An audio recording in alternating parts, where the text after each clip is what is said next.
Hello everyone, welcome to Synthesis IAS Academy, a place where blend of ideas take place.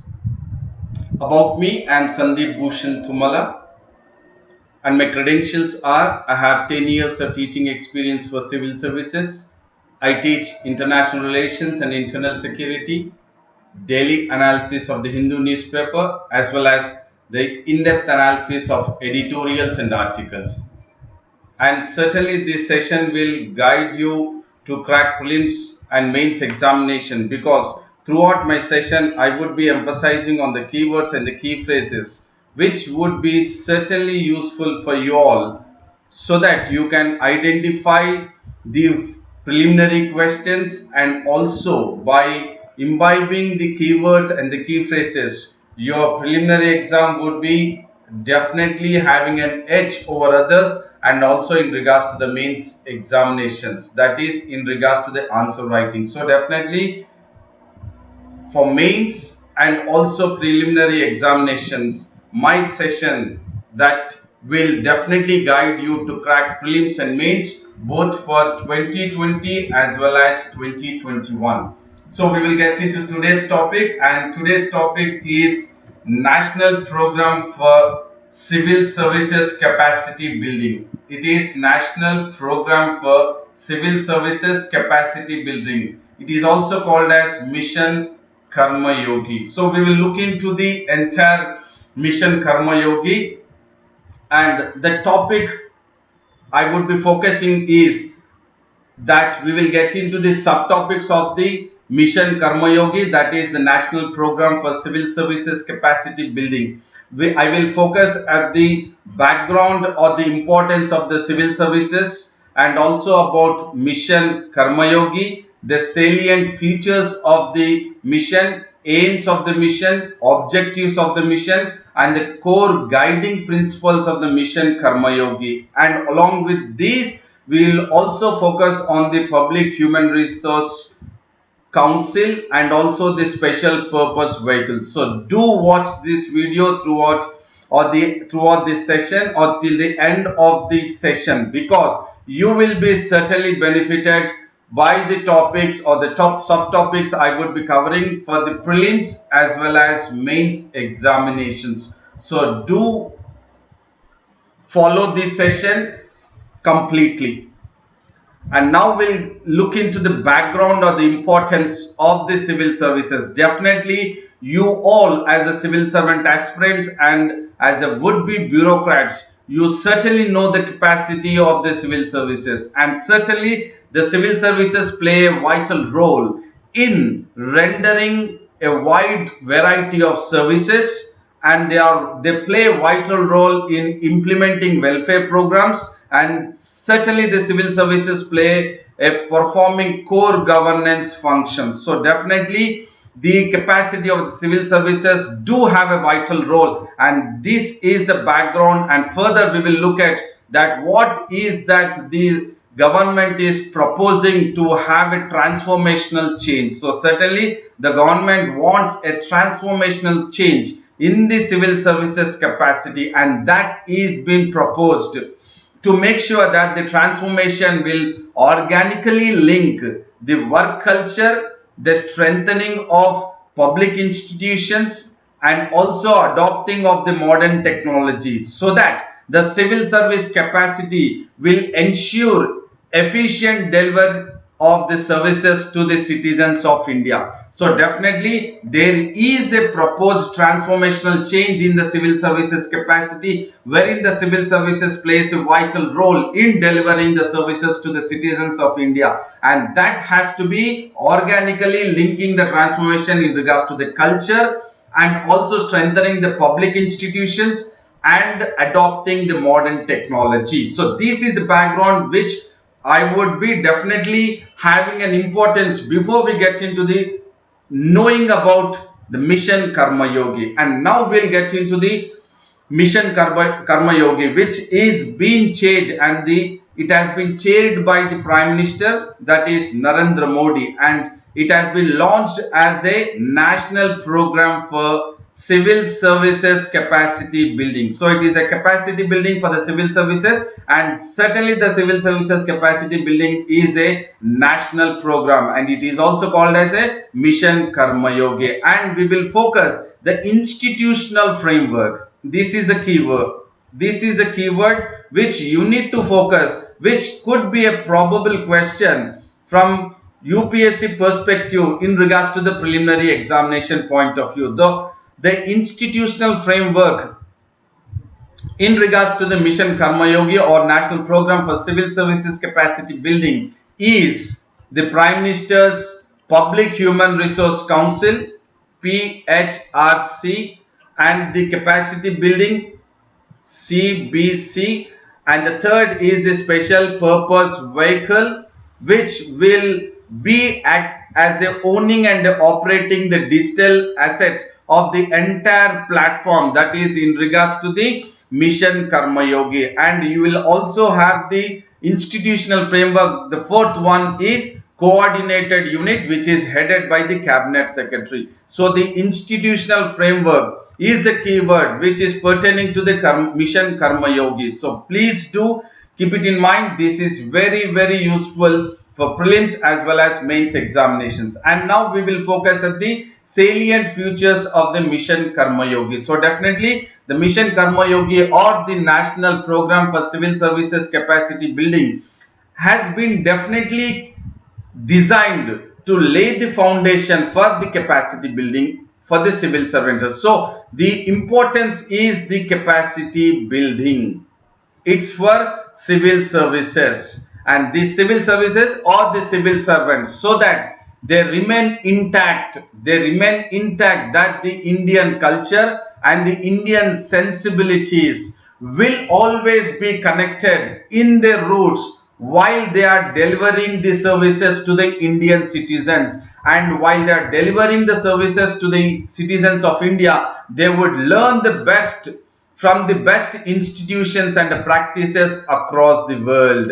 So what is important is the Indian culture and the sensibilities of the Indian culture and history. They should be connected and they should be in their roots while they are learning the best institution and practices across the world. And the other salient feature is the program will be delivered setting up an platform that is called as Integrated Government Online Training, or IGOT Karma Yogi platform. This is another keyword which you need to focus for the prelims point of view. Now we will focus on the aims of Mission Karma Yogi. So definitely you have the salient future in regards to laying down the foundation of the capacity building for the civil servants, and the focus is definitely in regards to the new capacity building. And this new capacity building for the civil servants is aimed at upgrading the post to recruitment training mechanism. So this is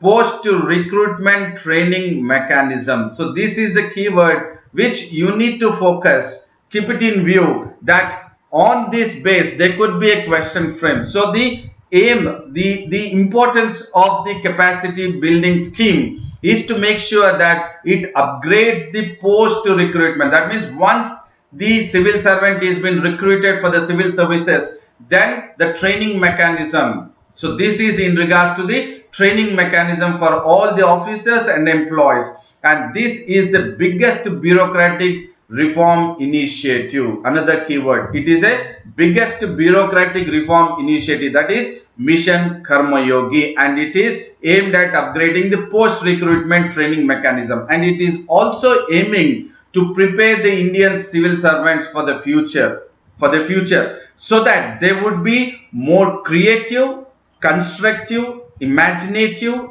innovative, proactive, professional, progressive, energetic, enabling, transparent, and technology enabled. And this is what the post recruitment training mechanism will imbibe all these qualities to the Indian civil servant aspirants who are ready to deliver their services to the India or to the Indian citizens, and also to the entire world if needed. And the ultimate aim of the Mission Karma Yogi is to make sure that to ensure ease of living for the common man. Please do focus this keyword here once again. Ease of living for common man and ease of doing business for citizen centricity, that is reducing. So definitely ease of living is the keyword which you need to focus, which is important and useful for the common man, and that would be taken care by the mission Karma Yogi, by the future civil servants,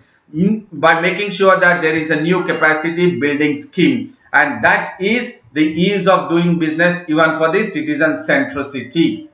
And now we will focus at the objectives of the mission Karma Yogi. So definitely the one of the main objective of the mission Karma Yogi is to set up a capacity building commission. It is here commission. So this is another keyword which you need to keep on focusing, that in the mission Karma Yogi there would be a commission. That commission is called as capacity building commission, and this will definitely ensure a uniform approach.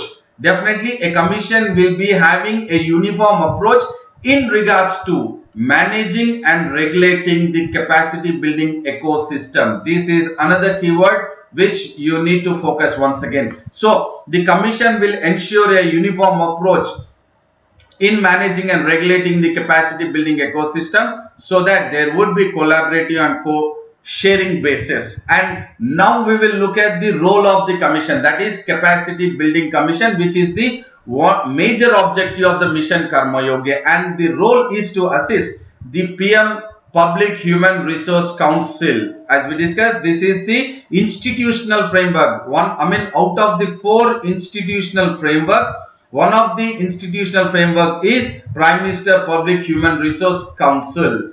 In regards to what, how it will assist? It will assist in approving the annual capacity building plans, and not only that, it will act as a, or it will exercise as a functional supervision for all the training, that is centrally training institutions. It will work as a supervision, and not only that, it will create a shared learning resources during the entire training period, which will be internal and external faculty and resources centers will be shared, will be used for the learning process in regards to the training of the civil servants. And it will also, the commission will also coordinate and supervise the implementation of the capacity building plans with all the other stakeholders in various departments, and it will also make recommendations on standardization. So what kind of standardized recommendations the commission will put forth is in regards to the training and capacity building. So training, capacity building,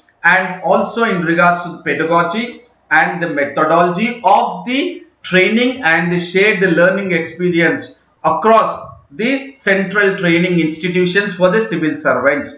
And it will also suggest policy interventions which are required in the areas like HR management and capacity building to the government. So it will suggest policy interventions. So these are the objectives of the mission Karma Yogi. Now we will look at the principles or the core guiding principles of the mission Karma Yogi. So definitely the guiding principle is that there should be a transition from the earlier mindset of the civil servants to the future civil servants. The transition, supporting transitions should be or will be rule based to role based. Please do understand here another keyword, rules based to roles based. So these two are the keywords which you need to focus. So it will be from rules based to roles, and it will emphasize on onset learning to complement the offset learning. So it is not only in regards to emphasizing on the onset, but it will also complement the offsite learning also.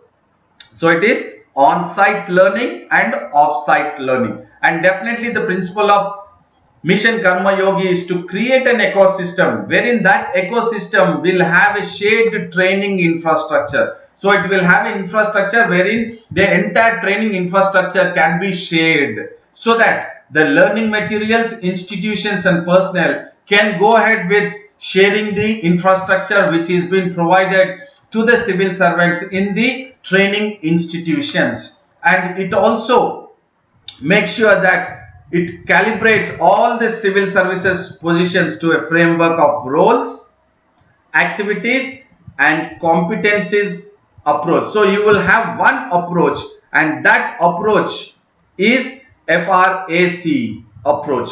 So it is framework of roles, activities and competencies. So from rules based to roles based, from rules to roles, that is what it is. Calibrate, it will calibrate the civil services provision to a FRAC's approach. So this approach can be again be part of the prelims. So do take consider the keyword FRAC's approach.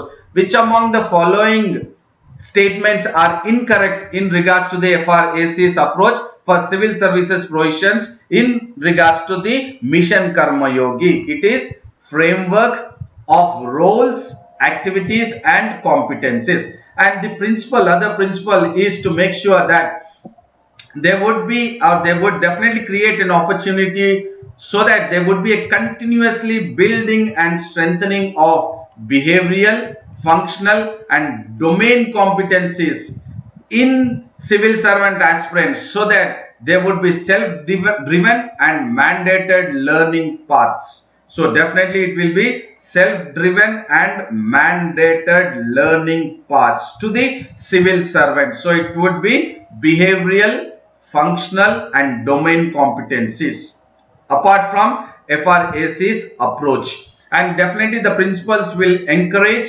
and partner the best in class learning content creators to all these future civil servants, so that that can be inculcated by various training institutions, universities, and then in regards to startups and individual experts also. So these are the principles of Mission Karma Yogi. And apart from all this, now we will also look at the Prime Minister's Public Human Resource Council, as it is one of the framework institutions of the four. So Public Human Resource Council comprises of the chairman.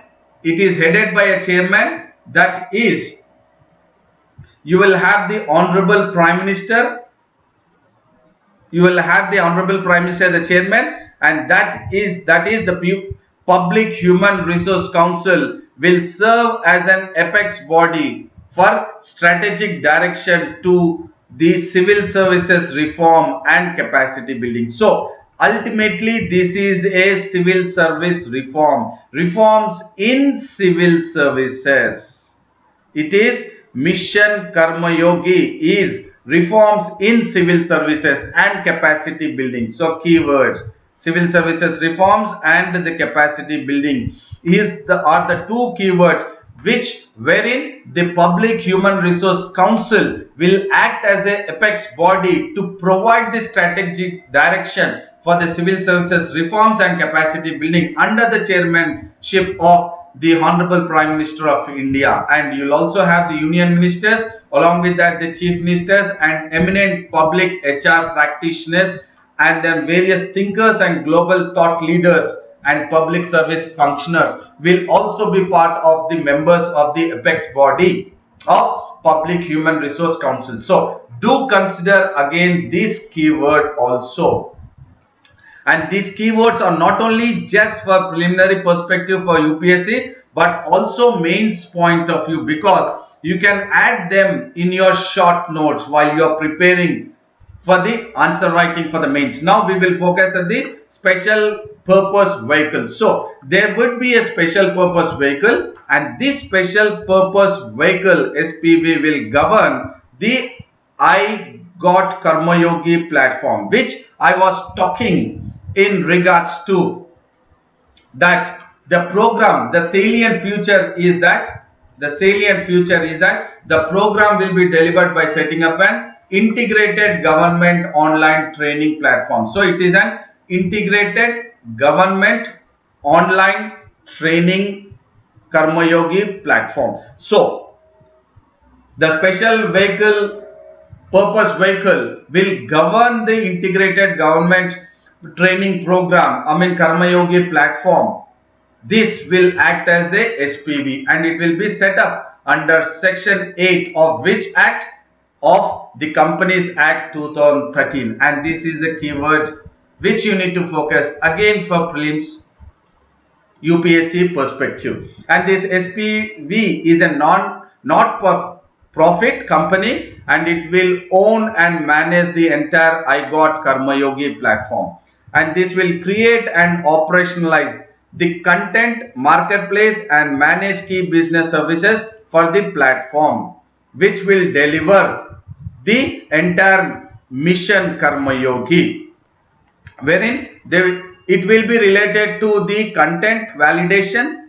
Independent proctored assessments will be done about the civil servant aspirant, that is officers and the employees, and there would be definitely a data availability of all the employees and the officers. And this will be that is the special purpose vehicle will own all the intellectual property rights on behalf of the government of India. So it will be owning as an, or it will own all the IPRs, and this is again the keyword. So my point is that I would be emphasizing the importance of the keywords and the key phrases, which will be certainly useful for you in regards to prelims as well as mains examinations. So I hope this topic was certainly an informative, knowledgeable, and that it will certainly make you be or be as edge over others in regards to prelims as well as mains examinations. So I would say a big thank you to all and good luck to you all. And then please do like the video, share the video, and then subscribe the video of Synthesis IAS Academy YouTube channel. It is a place wherein the blend of ideas do take place. And then see you tomorrow again with a new topic which will be certainly useful for prelims and mains for UPSC point of view. Thank you very much.